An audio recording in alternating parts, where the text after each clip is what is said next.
Blue skies means fun days. Helping skydivers with tips and techniques about safety, training and fun jumping from those who know.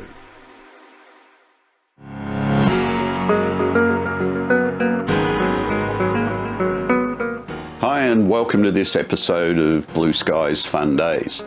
Remember back to when you started jumping? Were you someone who waited for another student to ask a question, hoping that was the question you wanted to ask? Drop zones are full of knowledgeable people. Many of these are the cool kids. Many of them are very knowledgeable people, and sometimes the many newbies are nervous to ask these experienced people. I asked world standard coach Craig Girard for his thoughts on asking questions. How would a novice approach a person with a lot of experience, somebody they probably perceive as like way more experienced than they would need to ask like a silly question? But there's no such thing as a silly question. And here's the thing, and this is, you know, I have been skydiving for a long time, and I do have, like, if you ask me something, I'm going to give you my opinion, and it's not like I'm not going to give you something that I heard someone tell me and I'm going to repeat to you. The one thing is that it's intimidating because, like, I'm going to bother them, but just, you know, but to me it's a bit of a compliment. You know, if someone asks me a question, hey, have I got a question for you? It's like, if I have the time, I would love to answer that question.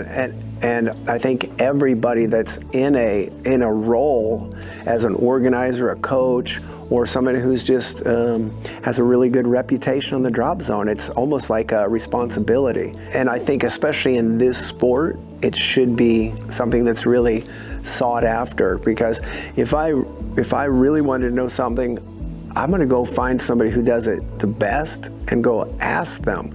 And there really is no dumb question, and especially if it's coming from somebody that doesn't have a lot of experience.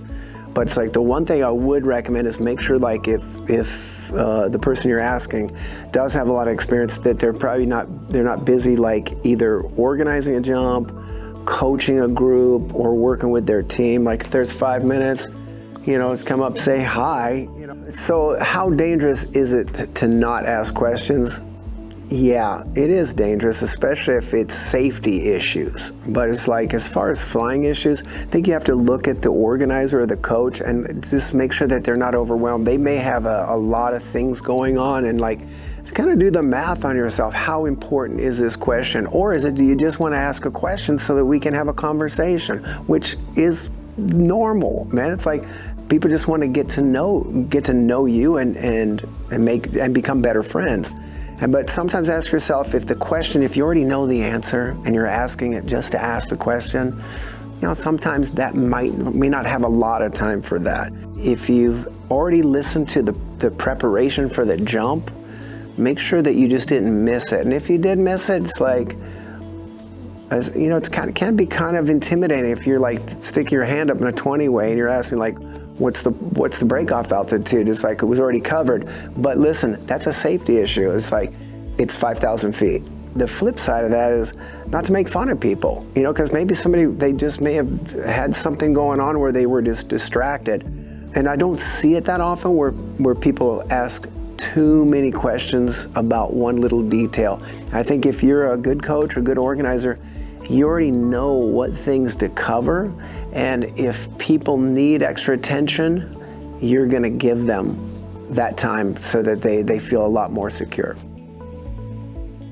As a rigger and a coach, as well as making these videos, I often get people asking me questions. While part of me is honoured to be asked, I also feel a sense of responsibility to either answer the question or introduce them to someone who can. A busy and loud packing mat can be very intimidating, and it's so easy for someone to say, don't be shy. But hey, you took the challenge to become a skydiver. If you want to know something, go and ask. Chances are they will be quite chuffed that you did. See you next time on Blue Skies Fun Days. Remember to support this channel by subscribing, ringing the bell and telling your friends. For more tips and techniques, click subscribe.